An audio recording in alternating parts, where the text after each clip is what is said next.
Hi friends, welcome to my channel. Friends, ఇది physical సైన్స్లో refraction of light at curved సర్ఫేసెస్లో second part. First part link అనేది పైన సజెషన్స్లో చూపిస్తున్నాను, దాన్ని క్లిక్ చేసి చూడగలరు. అది చూడకపోతే ఇది ఏం అర్థం కాదు. చూసిన వాళ్ళు లెట్స్ బిగిన్. మనం ఆ వీడియోలో రూల్స్ వరకు తెలుసుకున్నాం కదా. ఇప్పుడు ఆబ్జెక్ట్ని ఎక్కడ ప్లేస్ చేస్తే ఇమేజెస్ అనేవి ఎక్కడ ఫామ్ అవుతాయి, రియలా వర్చువలా, సైజ్ ఏంటి, వీటి గురించి మనం తెలుసుకోబోతున్నాం. సో ఇప్పుడు ఫస్ట్ ఆబ్జెక్ట్, ఇక్కడ మనం ఎగ్జాంపుల్స్ 6 చెప్పుకోబోతున్నాం. ఈ 6 ఎగ్జాంపుల్స్లో బై కాన్వెక్స్ లెన్స్ అంటే ఇడ్లీ అని మాట్లాడుకున్నాం కదా, దాన్నే యూజ్ చేస్తామన్నమాట. సో ఫస్ట్ ఆబ్జెక్ట్ అనేది ఇన్ఫినిటీలో ప్లేస్ చేద్దాం. ఇన్ఫినిటీలో ప్లేస్ చేస్తాం కాబట్టి రేస్ అనేవి ప్రిన్సిపల్ యాక్సిస్కి ప్యారల్గా వస్తాయి. ఒకవేళ ఫోకస్ దగ్గర ఆబ్జెక్ట్ ఉంటే ఫోకస్ నుంచి వస్తాయని చెప్పుకోగలం. సి అంటే రేడియస్ ఆఫ్ కర్వేచర్ దగ్గర ఉంటే అక్కడి నుంచి వస్తాయని చెప్పుకోగలం. సో ఇక్కడ ఇన్ఫినిటీ దగ్గర ఉంది కాబట్టి అక్కడి నుండి రేస్ అనేవి పాస్ అవుతాయి, అలా అన్నమాట. ఆ రేస్ అనేవి ఇది ఇడ్లీ షేప్ ఉన్న బై కాన్వెక్స్ లెన్స్కి టచ్ అయ్యి మళ్ళీ ఫోకస్ దగ్గర ఇంటర్సెక్ట్ అవుతుందని ముందే మాట్లాడుకున్నాం. పాయింట్ సైజెడ్ అనుకున్నాం, రియల్ అనుకున్నాం, అంతే ఫ్రెండ్స్. ఫస్ట్ ఎగ్జాంపుల్ మనం అప్పుడే డిస్కస్ చేసాం. తర్వాత second example, object placed behind the centre of curvature and the principal axis. అంటే ఇక్కడ ఆబ్జెక్ట్ అనేది ప్రిన్సిపల్ యాక్సిస్లో ఉన్న సెంటర్ ఆఫ్ కర్వేచర్ బిహైండ్ అంటే దాని వెనకాల పెడితే ఇమేజ్ అనేది ఎక్కడ ఫామ్ అవుతుందో మనం తెలుసుకుంటున్నాం. ఇప్పుడు ఇక్కడ సెంటర్ ఆఫ్ కర్వేచర్ అనేది సితో రిప్రజెంట్ చేస్తాం, లేకుంటే 2Fతో రిప్రజెంట్ చేస్తాం. ఎందుకంటే ఫోకల్ పాయింట్ ఉంటుంది కదా మనం ముందు మాట్లాడుకున్నప్పుడు, ఆ ఫోకల్ పాయింట్ డబలే ప్రిన్సిపల్ సెంటర్ ఆఫ్ కర్వేచర్, అలా అన్నమాట. దీన్ని మనం సిగా రిప్రజెంట్ చేస్తాం, డబల్ అంటున్నాం కదా ఎఫ్కి, సో 2Fగా రిప్రజెంట్ చేయగలము, అలా అన్నమాట. ముందుగా సెంటర్ ఆఫ్ కర్వేచర్కి వెనకాల పెడితే ఇమేజ్ ఫామ్ అవుతుంది కదా, దాని గురించి మనం తెలుసుకోబోతున్నాం. అది real inverted and diminished image అనేది ఫామ్ అవుతుంది. అది ఎలాగో మనం ఇప్పుడు చూద్దాం. ఆబ్జెక్ట్ అనేది 2F2కి కాస్త పక్కన పెట్టాం కదా ఫ్రెండ్స్, అది బిహైండ్. సో అక్కడ ఆబ్జెక్ట్ పెడితే దాని నుండి లైట్స్ అనేవి ఎమిట్ అవుతాయి, చాలా రేస్ ఎమిట్ అవుతాయి. మనం తెలుసుకోవడానికి 2 రేస్ని చూసుకుంటున్నాం. అక్కడ ఒకటి ప్యారల్గా వెళ్తుంది, ఇంకొకటి ఆప్టిక్ సెంటర్కి టచ్ అవుతూ వెళ్తుంది, అలా అన్నమాట. ఇక్కడ మనం ముందే గ్రహించాలి ఆబ్జెక్ట్ అనేది డిమినిష్డ్, రియల్ అండ్ అలా ఉంటుంది కాబట్టి మనం రేస్ని అలా ఎక్స్టెండ్ చేసుకోవాలి ఇంకో. సో అది కాస్త ఇమేజ్ కాబట్టి డిమినిష్డ్ వచ్చేలా ఆ 2 రేస్ని అర్థమవుతుంది ఫ్రెండ్స్. ఒకవేళ ఆ రేస్ అనేది కాస్త పరపాటుగా కింద అయితే సేమ్ సైజ్ అవుతుంది, మళ్ళీ అది తప్పు అవుతుంది. సో ఇమేజ్ అనేది దానికంటే చిన్నగా వచ్చేలా రేస్ని ఎక్స్టెండ్ చేయాలి. ఈ రే మర్చిపోయో అక్కడే ఇమేజ్ అనేది ఫామ్ అవుతుంది. ఆ నార్మల్ ఆరో మార్క్ ఏదైతే చూపిస్తున్నామో అదే దాని సైజ్ని జాగ్రత్త. Next third example, at C అంటే ఇక్కడ 2F2 దగ్గర ఆబ్జెక్ట్ ప్లేస్ చేసాం. స్క్రీన్ని గమనిస్తున్నారు కదా ఫ్రెండ్స్. సో దాని నుండి 2 రేస్ ఎమిట్ అయినాయి. ఒకటి ప్రిన్సిపల్స్కి టచ్ అవుతుంది, ఇంకొకటి ఆప్టిక్ సెంటర్కి టచ్ అవుతుంది. సారీ, ప్రిన్సిపల్ యాక్సిస్కి ప్యారల్గా వెళ్తుంది ఫస్ట్ ఇది. సో ఈ 2 మర్జ్ అయితే ఫామ్ కూడా సి దగ్గర అంటే 2F1 దగ్గరే ఫామ్ అవుతుంది, సైజ్లో ఉంటుంది. ఇది చాలా ఈజీ ఫ్రెండ్స్. సింపుల్గా అక్కడే రేస్ ఎమిట్ చేయాలి, ఇక్కడ సేమ్ సైజ్లో ఉంటుంది. 2 సేమ్ సైజ్ వచ్చేలా చేసుకోండి, ఆ 2 రేస్ని మర్జ్ చేయండి, సరిపోతుంది. Next fourth one, object placed between centre of curvature and focal point. So ఇప్పుడు సికి ఎఫ్కి మధ్యలో పెడతాం. ఇంతవరకు ఫామ్ అయిన ఇమేజెస్ అనేవి డిమినిష్డ్గా వచ్చాయి, ఇక్కడ నుండి ఎన్లార్జ్ అనేది మొదలవుతుంది. సో 2 రేస్ని మనం ఎమిట్ చేసుకున్నాం. అవి మళ్ళీ రిఫ్రాక్ట్ అయ్యి ఒకటి F1 గుండా పాస్ అవుతుంది, ఇంకొకటి లార్జ్ వస్తుందని ముందే తెలుసుకున్నాం కదా, ఆ నార్మల్ రే అనేది మనం పెద్దగా వేసుకోవాలి. ఇంకొక రే దాన్ని టచ్ చేసేలా వేసుకుంటే చాలు, రే అనేది కూడా దానికి టచ్ అవ్వాలి. సో మనం ఏం చెప్పుకోబోతున్నామంటే ఇమేజ్ అనేది కాస్త ఎన్లార్జ్డ్గా ఫామ్ అవుతుందా, డిమినిష్డ్గా ఫామ్ అవుతుందా మనం ముందే గెస్ చేసి దాని తగ్గట్టు ఫస్ట్ ఆ ఇమేజ్నే వేసుకొని ఆ రేస్ని ఎక్స్టెండ్ చేస్తే సరిపోతుంది అని చెప్పుకోబోతున్నాం, అంతే.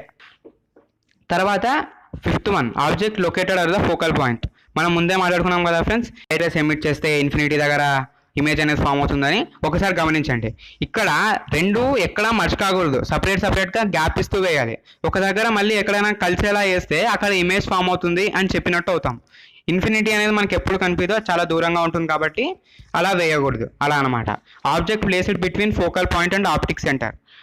ఇప్పుడు మనం సికి ఎఫ్కి మధ్యలో పెడితే ఆబ్జెక్ట్ ఏమవుతుందో తెలుసుకున్నాం కదా. ఇప్పుడు ఆప్టిక్ సెంటర్కి ఎఫ్కి బిట్వీన్ మనం ఆబ్జెక్ట్ని ప్లేస్ చేస్తే ఏమవుతుందో తెలుసుకుందాం ఫ్రెండ్స్. ఇది ఒక్కటే వర్చువల్గా వస్తుంది, ఎన్లార్జ్డ్గా వస్తుంది, మిగతా 5 ఎగ్జాంపుల్ అనేవి రియల్గా వస్తాయి. సో ఇక్కడ కాన్వెక్స్ లెన్స్ అనేది బోత్ రియల్ అండ్ వర్చువల్లీ చూపిస్తుందని మనం ఇప్పుడు గ్రహించాలి. సో సేమ్ 2, ఒకటి ప్యారల్గా ప్రిన్సిపల్ యాక్సిస్కి, ఒకటి ఆప్టిక్ సెంటర్కి వేస్తాం. రెండింటిని ఇక్కడ ఆబ్జెక్ట్ ఇమేజ్ అనేది ఫోకల్ దగ్గరే ఫామ్ అయిందని మనం గమనిస్తాం కదా, అక్కడ ఒక రే రా చేసుకొని ఈ 2 రేస్ని దానికి టచ్ అయ్యేలా ఎక్స్టెండ్ చేస్తే సరిపోతుంది. ఇక్కడ ఇంకొక రే అనేది ఎఫ్కి టచ్ అవ్వాలి, అది గుర్తుపెట్టుకొని ఒకసారి ప్రాక్టీస్ చేస్తే వచ్చేస్తాయి, ఒకసారికి అంత ఈజీగా రావు, అలా అన్నమాట. సరే, ఇప్పుడు బైకాన్వెక్స్ లెన్స్లో మనం తెలుసుకున్నాం కదా, ఇప్పుడు బైకాన్కేవ్ లెన్స్లో తెలుసుకుందాం. ఆబ్జెక్ట్ అనేది సికి ఎఫ్కి బిట్వీన్ పెడితే ఏమవుతుందో తెలుసుకుందాం. సేమ్ దానిలాగా రెండు రేస్ ఎమిట్ అవుతాయి. ఇక్కడ ఈ బైకాన్కేవ్ లెన్స్ని సింబల్ గమనిస్తున్నారు కదా ఫ్రెండ్స్ ఫిగర్లో, దాంతో రిప్రజెంట్ చేసాం. ఈ బైకాన్వెక్స్ లెన్స్ అనేవి కన్వర్జ్ అవుతాయి. సో ఇది మనం ముందే మాట్లాడుకున్నట్టు ప్రిన్సిపల్ యాక్సిస్ మీద టచ్ అవ్వవు. టచ్ అవుతే ఇక్కడ ఇమేజ్ ఫామ్ అవుతుందిరా అని మనం గెస్ చేయగలం. అవి బయటికి వెళ్ళిపోతున్నాయి టచ్ అయ్యి, మీరు గమనిస్తే అర్థమవుతుంది. మరి ఇక్కడ ఆ వెళ్ళిపోయింటుంది కదా, ఆ రేని బ్యాక్వర్డ్ ఎక్స్టెండ్ చేస్తే సేమ్ సైడ్లో మనకి ఆ రెండు రేస్ అనేవి ఇంటర్సెక్ట్ అవుతాయి. ఆ డిస్టెన్స్లోనే ఇమేజ్ అనేది ఫామ్ అవుతుంది. స్క్రీన్ మీద గమనిస్తే అర్థమవుతుంది ఫ్రెండ్స్. ఓకే ఫ్రెండ్స్, మనకు నెక్స్ట్ ల్యాబ్ యాక్టివిటీ ఉంది. Determine the focal length of biconvex lens using UV method అని ఇచ్చారు. సింపుల్ ఫ్రెండ్స్, ఫోకల్ లెంత్ అనేది మనం ఇప్పుడు కనుక్కోవాలి. ఫ్రెండ్స్, ఫోకల్ లెంత్కి ఒక ఫార్ములా ఉంది. అదేమంటే 1/f = 1/v - 1/u. ఇక్కడ u అంటే ఆబ్జెక్ట్ డిస్టెన్స్, v అంటే ఇమేజ్ డిస్టెన్స్, అలా అన్నమాట. సో ఇప్పుడు మనం ఆబ్జెక్ట్ డిస్టెన్స్ని, ఇమేజ్ డిస్టెన్స్ని కనుక్కొని ఈ ఫోకల్ లెంత్ని మనం కనుక్కోబోతున్నాం. సో దానికోసం ఈ ఎక్స్పెరిమెంట్ చేయబోతున్నాం, అలా అన్నమాట. So let us begin. సరే, ఇప్పుడు మనం ఎక్స్పెరిమెంట్ గురించి మాట్లాడుకుందాం. ఫ్రెండ్స్, ఒక వి స్టాండ్ అంటే వి షేప్లో ఉన్న ఒక స్టాండ్ని ఒక దగ్గర ప్లేస్ చేద్దాం. అది సెంటర్లో ఉండాలి. ఎక్కడైనా కానీ ఒక బోర్డ్లో ప్లేస్ చేస్తే బోర్డ్ సెంటర్లో ఉండాలి, అలా అన్నమాట. సో ఇక్కడ మనం ప్లేస్ చేసేసాం. తర్వాత ఒక క్యాండిల్ని ఒక సైడ్, ఒక స్క్రీన్ని ఇంకో సైడ్ పెట్టాలి. ఇక్కడ క్యాండిల్ని వెలిగిద్దాం. వెలిగించిన తర్వాత స్క్రీన్ మీద ఇమేజ్ పడేలా మనం చేసుకోవాలి. దానికోసం ముందే మనం ప్రిన్సిపల్ యాక్సిస్ ఏది ఆ లెన్స్కి అని మనం ఒక అంచనా వేసుకోవాలి. ఆ ప్రిన్సిపల్ యాక్సిస్ గుండా క్యాండిల్ని మూవ్ చేస్తూ అలా చేస్తూ ఉంటే ఇమేజ్ అనేది స్క్రీన్ మీద పడుతుంది కదా, ఆ టైంలో డిస్టెన్స్ని క్యాలిక్యులేట్ చేయండి.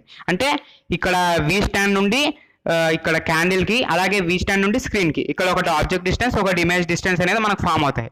సో ఇప్పుడు మళ్ళీ రాసేసుకుందాం ఒక టేబుల్లో. తర్వాత మళ్ళీ క్యాండిల్ని కాస్త దూరం పెట్టండి. ఇప్పుడు మరి స్క్రీన్ని జరపండి. మళ్ళీ ఒక దగ్గర స్క్రీన్ మీద ఇమేజ్ ఫామ్ అవుతుంది కదా, అక్కడ మళ్ళీ క్యాలిక్యులేట్ చేయండి ఇమేజ్ డిస్టెన్స్, ఆబ్జెక్ట్ డిస్టెన్స్ రెండు, అలా అనమాట. తర్వాత మళ్ళీ అలా వాల్యూస్ ఒకటి చేంజ్ చేయండి, మళ్ళీ ఇంకొకటి దాని తగ్గట్టు చేంజ్ చేసి ఇమేజ్ ఫామ్ చేసుకోండి. ఈ టైంలో ఒక్కొక్క దగ్గర ఒక్కొక్క పొజిషన్లో ఆబ్జెక్ట్ డిస్టెన్స్ అనేది, ఇమేజ్ డిస్టెన్స్ అనేది చేంజ్ అవుతుంటుంది కదా. ఒక టేబుల్లో ఒక 5 వాల్యూస్ అలా వేసుకోండి రెండింటికి. ఇప్పుడు ఫోకల్ లెంత్కి మనం ముందే ఫార్ములా చెప్పుకున్నాం, 1/f = 1/v - 1/u అని.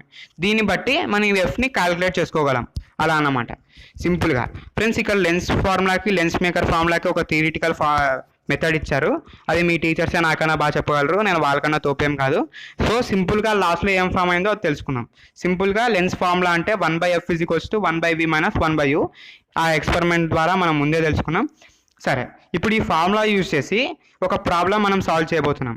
ఒక స్క్రీన్ని ఒక దగ్గర ప్లేస్ చేద్దాం కాస్త డిస్టెన్స్లో.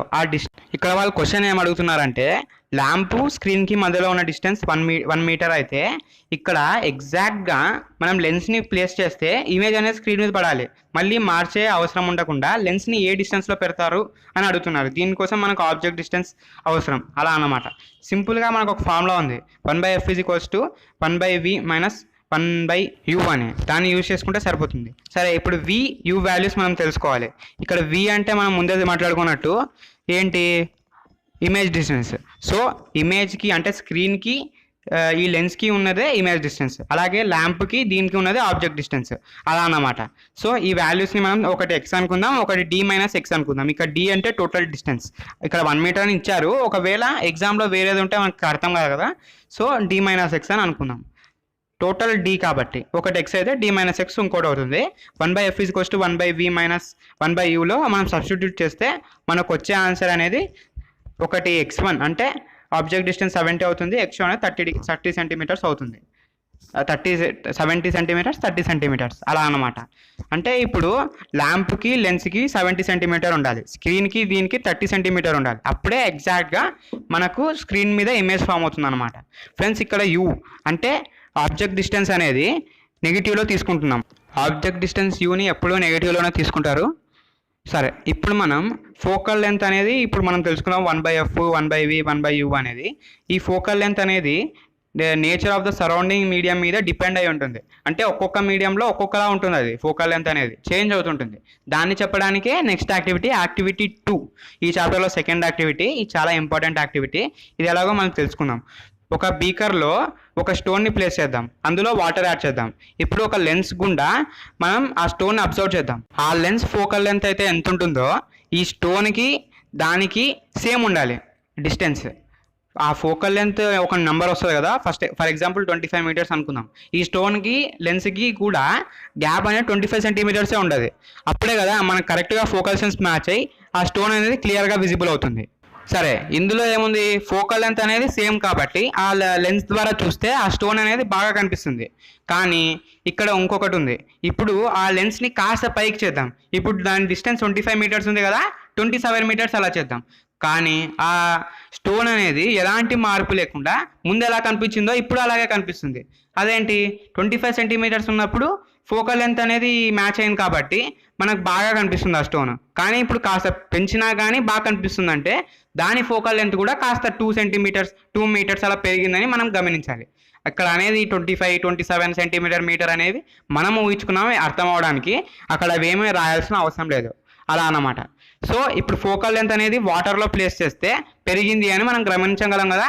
ఎందుకంటే మామూలుగా అయితే 25 మీటర్స్ ఒక్కటే కనిపిస్తుంది, ఇప్పుడు కాస్త పెంచినా కానీ కనిపిస్తుంది అంటే ఫోకల్ లెంత్ అనేది పెరిగింది అని గమనించాలి. ఫ్రెండ్స్, ఇక్కడ ఫోకల్ లెంత్ అనేది nature of the medium, surrounding medium మీద డిపెండ్ అవుతుంది అని మనం చెప్పగలం. ఫ్రెండ్స్, ఇక్కడ లెన్స్ మాత్రమే కాదు, ప్రతి ఆబ్జెక్ట్ అనేది focal length nature of the surrounding medium మీద డిపెండ్ అయి ఉంటుంది. సో అది గమనించాలి. ఓకే ఫ్రెండ్స్, సింపుల్గా చెప్పాలంటే అది కాస్త పైకి ఎత్తినా కానీ అనిపిస్తుంది కదా స్టోన్ అనేది. సో ఫోకల్ లెంత్ అనేది కాస్త పెరిగింది వాటర్లో అని చెప్పగలం, అంతే. నెక్స్ట్ మనకున్న థియరీ లెన్స్ మేకర్స్ ఫార్ములా. ఇది కూడా సేమ్ ముందు చెప్పినట్టే మీ టీచర్సే బాగా చెప్పగలరు. లాస్ట్లో వచ్చిన ఈక్వేషన్ మనం మాట్లాడుకుందాం. 1/f = n-1 × 1/r1 - 1/r2. దీని గురించి మనం తెలుసుకుందాం. ఫ్రెండ్స్, లెన్స్ ఫార్ములా వేరే, లెన్స్ మేకర్స్ ఫార్ములా వేరే. లెన్స్ ఫార్ములా వచ్చేసి మనం ముందు చెప్పుకున్నట్టు 1/f = 1/v - 1/u. Lens makers formula అలా కాదు, ఇది వేరే. 1/f = n-1 × 1/r1 - 1/r2. ఇక్కడ f అంటే ఫోకల్ లెంత్, n అంటే రిఫ్రాక్టివ్ ఇండెక్స్, మనం ముందు చాప్టర్లో చెప్పుకున్నాం అది. ఫ్రెండ్స్, అలాగే ఇక్కడ R1 అంటే radius of curvature of first medium, R2 అంటే radius of curvature of second medium.